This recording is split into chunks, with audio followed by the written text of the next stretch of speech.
Esta historia se titula Vimos a la muerte en la carretera y comienza así. Las carreteras de madrugada son otra cosa, se sienten diferentes.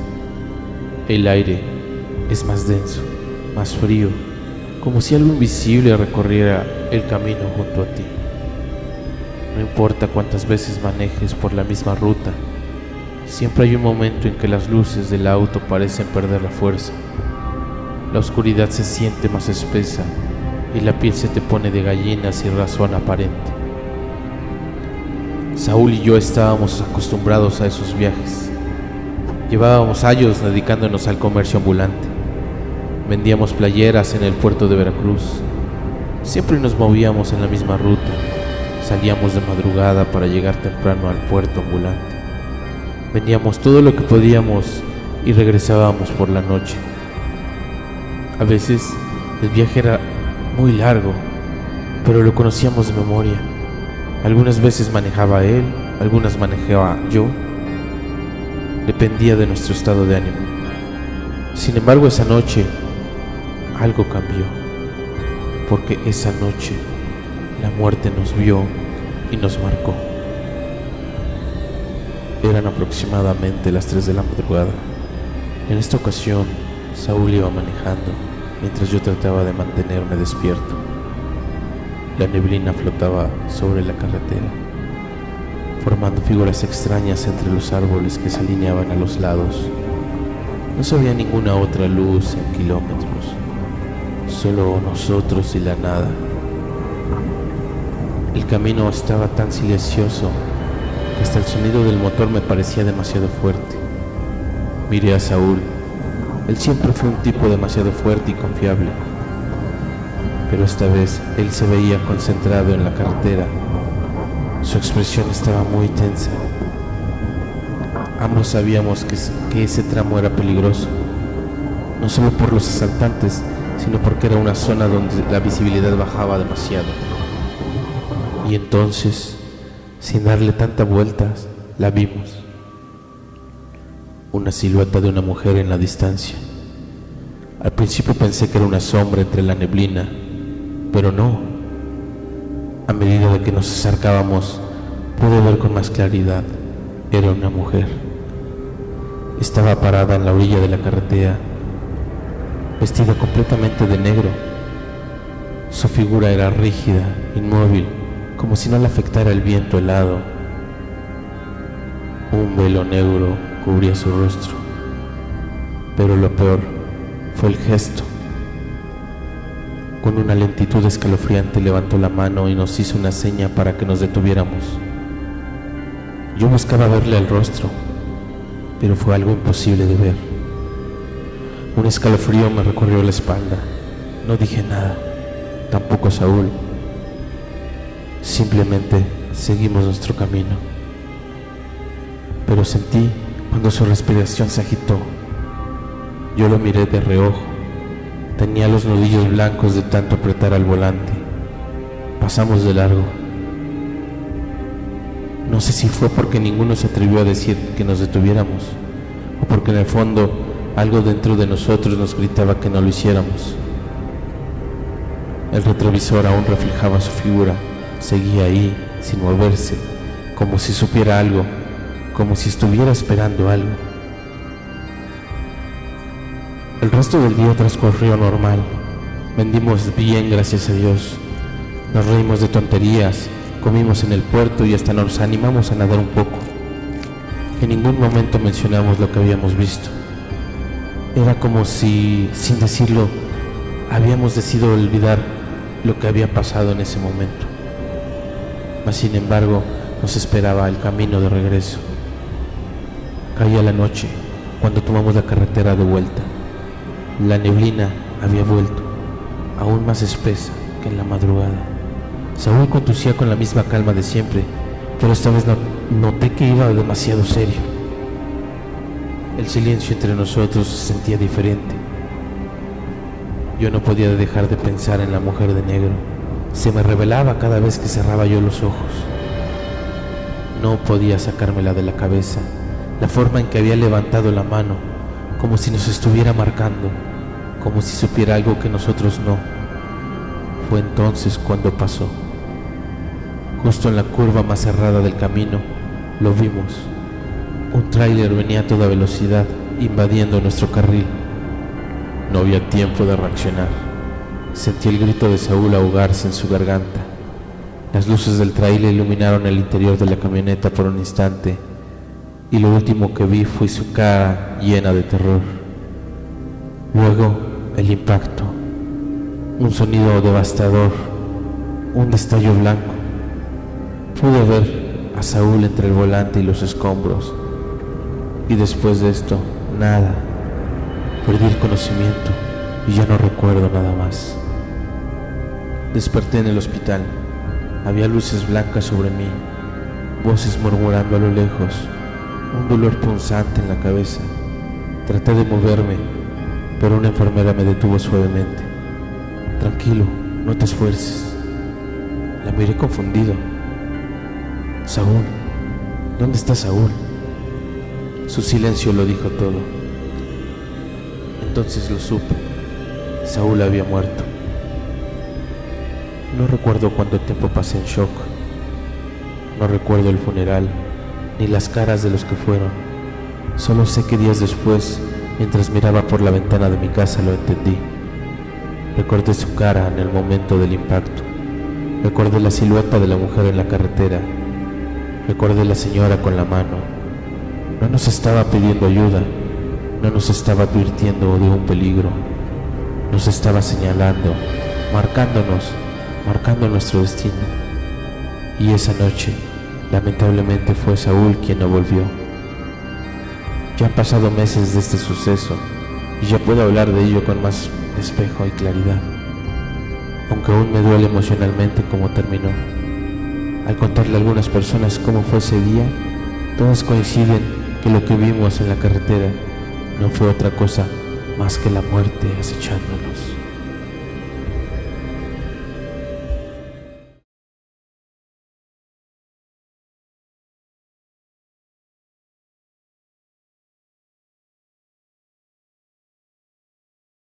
La historia se titula La silla no estaba sola e inicia así.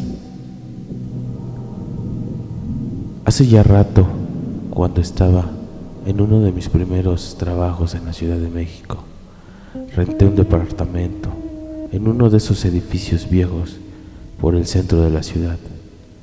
Fachada de piedra y mosaicos, sucia con smog residual de las lluvias. Se veía que le daban mantenimiento a medias. En algunos rincones de la escalera central, de piedra tipo mármol, desconozco el material, todavía podías observar los daños de un incendio que había sufrido hace décadas, según me contaron algunos de los vecinos más viejos. Era un departamento de 3 cuartos, ubicado en el 4º piso. Tenía sala, cocina, comedor y un balconcillo donde apenas cabía una persona de pie. Uno de los cuartos que daba hacia el exterior, los otros 2 daban al interior del edificio, donde estaban las escaleras y el patio central. Un lugar abierto donde la gente tenía la ropa, tipo vecindad. Tenían piso de madera, medio viejo, con algunas irregularidades, porque la madera luego, como se abulta con la humedad y cambios de temperatura, se hace fea. Desde el primer día, el departamento se sentía raro. En las noches se escuchaban ruidos extraños, como si algo pequeño caminara de un lado a otro. Pensamos que eran las ratas, el crujir del edificio viejo o los pisos de madera acomodándose. De los 3 habitantes que éramos, el más joven se mudó a los 4 meses de mi llegada, porque terminó sus estudios y se regresó a su casa. La verdad no recuerdo ni su nombre, casi no lo veíamos. Cuando llegaba se encerraba en su cuarto, simplemente a fumar o a tomar. Carlos era mi otro roomie, por así decirlo, un tipo muy misterioso. Apenas si se dejaba si se dejaba ver. Solo sabía que él ya tenía años habitando ese departamento. Sabía que era de Manzanillo, igual un poco pacheco en algunas veces, y solo sabía que le gustaba la fotografía. Carlos, si bien lo recuerdo, él odiaba su cuarto, el que daba al exterior. Él me decía que sentía algo feo, que a veces el ambiente se ponía bastante helado y que nunca descansaba bien. A cada rato nos preguntaba si habíamos entrado a su cuarto, porque según él siempre cerraba la ventana y cuando regresaba ya estaba abierta. Yo simplemente le decía que ya no fumara de esa hierba. Eventualmente, Carlos se cambió al cuarto que había quedado vacío y el suyo quedó sin muebles, salvo por una silla de plástico tipo chela. Para las vacaciones decembrinas, Carlos viajó a Manzanillo para estar con su familia y yo me quedé solo en el departamento. Aún no había nadie que había rentado el cuarto exterior. Y desde aquí empieza la peor experiencia que me he topado. Una noche estaba en la sala viendo la tele normalmente, cuando percibí un ruido rítmico. Eran como pasos, como si alguien estuviera caminando en tacones a lo lejos. Inmediatamente yo le bajé el volumen y presté atención. Toc, toc, toc, toc, toc. El ruido no venía de arriba ni de afuera, venía del cuarto exterior.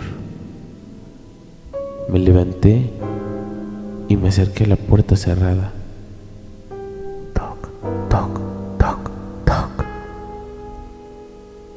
Abrí la puerta de golpe y prendí la luz. Nada. Cuarto vacío. La ventana abierta dejando entrar el aire frío del invierno. Cerré la ventana y me fui a dormir, convencido de que era solamente mi imaginación. La siguiente noche se me había olvidado el susto. Estaba en la cocina preparando un sándwich cuando lo escuché de nuevo. Toc, toc, toc, toc. Esta vez, convencido de que sí había escuchado algo, agarré un cuchillo y me acerqué con cautela. La puerta estaba cerrada. Escuchaba los pasos claramente del cuarto. Nuevamente ese maldito sonido.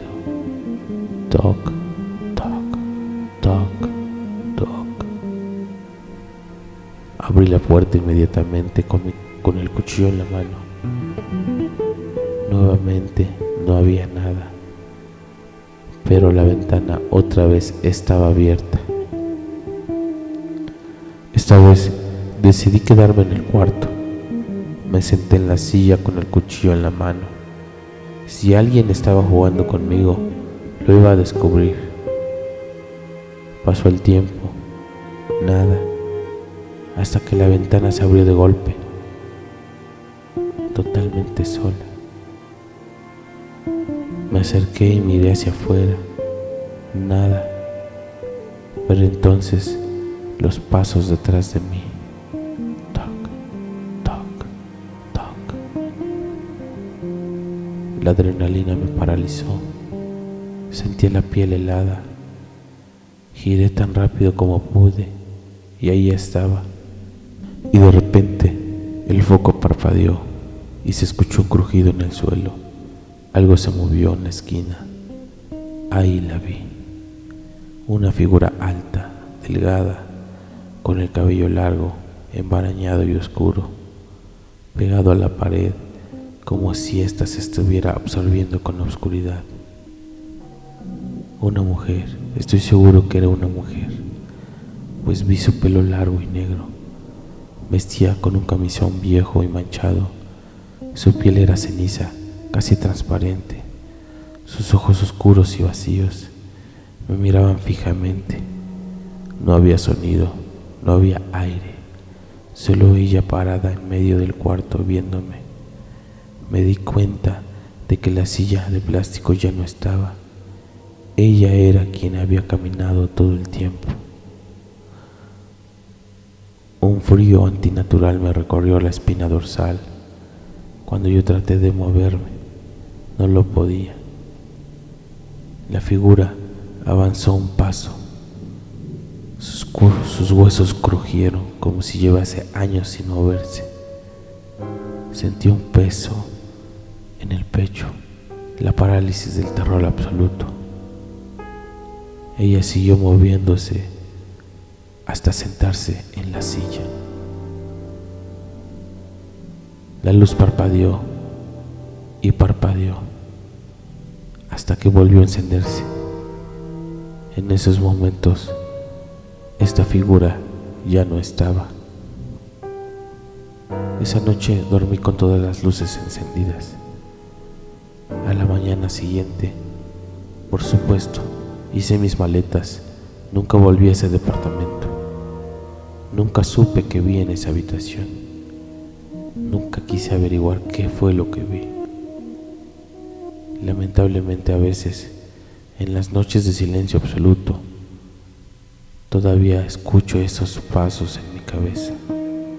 Toc, toc, toc.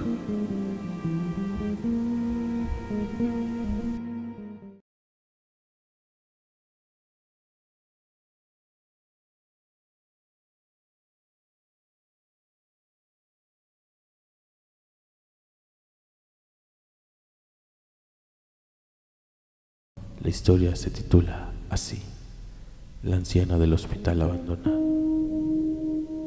Hace varios años vivía cerca de un hospital que había sido abandonado debido a fuertes inundaciones en Querétaro. El lugar se había convertido en un punto de exploración urbana, con pasillos desiertos y habitaciones llenas de archivos olvidados. Nadie supervisaba el acceso, por lo que al entrar era cuestión de decisión y valentía. La estructura aún se mantenía en pie, aunque el olor a humedad y el eco en cada paso hacían que la atmósfera fuera tan inquietante para cada uno de nosotros. Uno de mis amigos, al que llamaremos Luis, era particularmente asustadizo en todo lo que relacionado con lo paranormal. Siempre evitaba películas de terror y se rehusaba a escuchar historias de miedo. Pero un día decidió que quería superar este temor, con toda la intención de hacerlo más fuerte, y quizás un poco de burla ayudó de nosotros para poder avanzar en esto. Yo le propuse que nos metiéramos al hospital de noche, en especial en Año Nuevo, para empezar el año con un buen reto. Para mi sorpresa, él aceptó. No nos aventuramos a lo loco. Durante una semana hicimos varias visitas al hospital por la tarde, recorriendo los pasillos y explorando con la luz del sol. Poco a poco, Luis empezó a sentirse más cómodo con el ambiente. Ya no tenía tanto miedo. Cada rincón del hospital parecía contar con su propia historia. Habitaciones con camas oxidadas, paredes con grafitis y algunos documentos médicos esparcidos en el suelo. Nuestra ruta quedó bien establecida, así que nos animamos a explorar más allá. Fue entonces cuando encontramos un archivo médico abandonado. Los documentos, algunos aún legibles, contenían nombres, fechas y diagnósticos. Revolvimos entre ellos sin encontrar nada en particular llamativo, hasta que el viento hizo una de las carpetas se cayera al suelo. Luis se sobresaltó y se quedó paralizado. Le resté importancia y seguimos avanzando hasta la entrada principal. Fue en ese momento cuando sentí algo extraño, una sensación de vacío, como si estuviera solo. Volteé para comprobarlo y en efecto mis amigos se habían quedado atrás, abrazado entre ellos con una cara desencajada. Supe que algo estaba pasando. Giré la vista hacia enfrente y la vi. Justo en la entrada, una anciana estaba parada junto con una sombrilla extendida dentro del hospital y un refresco entre sus piernas. Su postura era inusual, su mirada era fija. Algo en ella me resultaba extraño, pero no quise demostrar miedo. En lugar de eso, la saludé con una sonrisa y le dije: «Buenas tardes». Ella alzó la vista lentamente, me miró fijamente y con voz pausada respondió el saludo. Pasé frente a ella y salí al hospital, pero mis amigos no hicieron lo mismo. En lugar de eso, se salieron corriendo sin dirigirle la palabra. Afuera, yo los regañé de broma. «Nunca sean maleducados con un fantasma», les dije, en tono de broma. Pero ellos estaban demasiado nerviosos como para reírse. Insistieron en que verificaremos si realmente era un fantasma o simplemente una persona curioseando como nosotros. Así que regresamos a la entrada. Nuestra sorpresa es que la entrada estaba vacía. La anciana ya no estaba y no había ningún rastro alguno de ella. Intentamos encontrar alguna explicación lógica, si era una persona real o a dónde diablos se fue. El hospital no tenía muchas salidas. La única opción era que se hubiera adentrado más en el hospital o que hubieran saltado la barda, pero considerando su aparente edad, esto último parecía poco probable. Nos quedamos parados en la entrada, observando el pasillo oscuro que se extendía ante nosotros, preguntándonos si lo que habíamos visto era real o alguna alucinación colectiva. En ese momento, un sonido seco y grave resonó en el pasillo. Era como si una puerta oxidada se acercara de golpe en lo profundo del hospital. Un escalofrío nos recorrió a los tres. Nos miramos entre nosotros hacia adentro y en la penumbra nos pareció ver una figura moverse lentamente. Luis jadeó y dio un paso atrás. Quise tranquilizarlos, pero entonces la voz de una mujer resonó entre las paredes. No debieron volver. Nos quedamos helados. La voz no provenía de ningún lado específico, sino parecía emanar de todas las partes a la vez.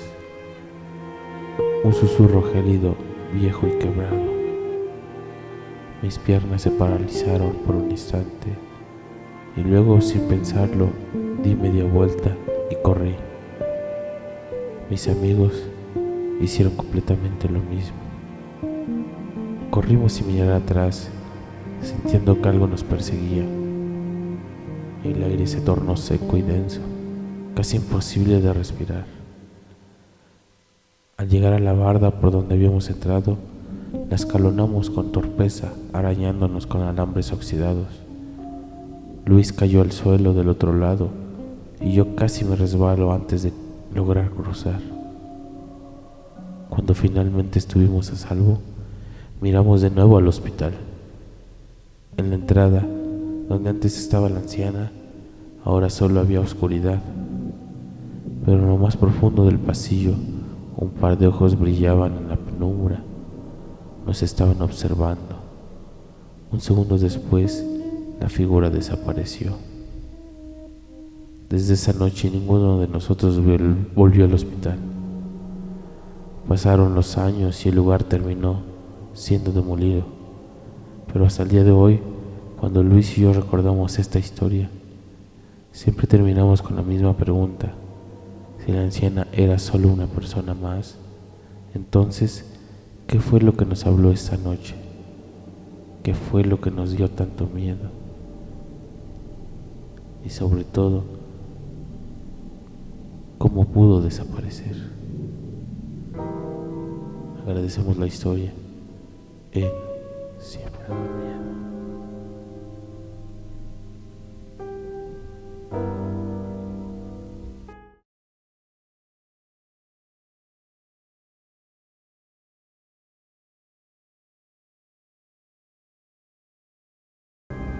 Esta historia se titula Herimos a un nahual y este era mi vecino. Mi abuelo solía contar muchas historias de cuando la noche no estaba contaminada por el brillo de las luces eléctricas, cuando la oscuridad era tan espesa que parecía tangible. En aquellos tiempos, los rumores y las leyendas no solo eran cuentas para asustar a los niños, eran advertencias, secretos de un mundo que convivía con el nuestro. La gente del pueblo era supersticiosa. Crecimos escuchando historias de aparecidos, de almas en pena y de criaturas que caminaban entre nosotros sin ser descubiertas. Se hablaba de los nahuales, personas con capacidad de transformarse en animales, pero no en cualquier animal, sino en seres oscuros, predadores, entidades que mordeaban la noche en busca de sus presas. Muchos los consideraban un mito, pero en nuestro pueblo pocos se atrevían a negarlo. Y esta historia que nos contó nos dejó helados. Para esto, hablaré en primera persona como si fuera mi abuelo. Intentaré transmitir todo lo que él nos hacía llegar a nuestras emociones. Yo era joven cuando ocurría todo esto, y recuerdo que en nuestro pueblo no había luz, no había muchas casas, y las que habían, todos nos conocíamos. Había una casa en especial que siempre me llenaba de inquietud, la de don Mateo, un hombre de edad avanzada, muy reservado, pero sobre todo muy misterioso. Él vivía solo. De día apenas si se le veía en el pueblo, y de noche, bueno, nadie sabe realmente qué hacía, pero se escuchaban cosas extrañas que murmuraba la gente. Desde que tengo memoria, se contaban cosas de él, que nunca envejecía realmente, que siempre estaba en el mismo estado frágil pero inalterable. Algunos decían que era por su dieta o por su soledad en la que vivía, pero otros murmuraban que no era natural, que él escondía algo. Por las madrugadas, sonidos inusuales provenían de su vivienda, gruñidos, rasguños en la madera, el aullido de un animal que no pertenecía a los campos cercanos. Los perros del vecindario ladraban desesperado, y a veces la luna llena iluminaba figuras moviéndose entre las sombras, cosas que no tenían ninguna explicación. Era el mes de mayo, lo recuerdo muy bien, pues en ese mes me estaba a punto de casar con su abuelita Esther. Éramos jóvenes, aproximadamente de entre 17 y 18 años. Nuestros padres nos inculcaron a hacer las cosas bien y decidimos casarnos de manera sencilla. Para esto llegó el día de la boda y, como era costumbre, la familia entera se reunió desde los días anteriores para los preparativos. Había comida en abundancia, pollos, guajolotes, puercos listos para ser cocinados. Entre risas y trabajo, la noche nos cayó. Extenuados, nos acomodamos para descansar, pero la paz no duró mucho. Todos nos fuimos a descansar y algunos de mis otros familiares se retiraron a sus casas. Cuando era más de la medianoche, por eso de las 3 de la madrugada, un estruendo sacudió la casa. Se escucharon los chillidos de los animales del corral y sobre todo los perros aullaban desesperadamente, cuando de repente un sonido gutural, profundo y férreo, nos dejó helados e inquietos, pero sobre todo con mucho miedo. Mi papá y yo salimos inmediatamente a ver qué era lo que estaba pasando. Al asomarnos a los corrales, aunque por muy oscuro que estaba, la luz de la luna nos ayudaba. Ahí pudimos ver. Era una bestia deforme, grande, como un hombre, pero con el cuerpo cubierto de un pelaje oscuro y sucio, con garras afiladas y ojos que brillaban como ascuas en la penumbra. Había ya destrozado algunas jaulas y en esos momentos estaba devorando la carne cruda con ansias. El terror nos heló por un instante, pero reaccionamos, agarramos lo primero que tuvimos en la mano: cuchillos, lanzas, machetes. La bestia Al percatarse de nuestra presencia, lanzó un gruñido y huyó despavoridamente. Su velocidad era demasiada y la agilidad para esconderse lo era aún más. Lo seguimos hasta que vimos que se pudo meter hacia el drenaje de la casa. Intentamos bloquear su paso, pero se movía con una velocidad sobrehumana. Logramos alcanzarlo y con desesperación hundimos nuestras lanzas en su carne.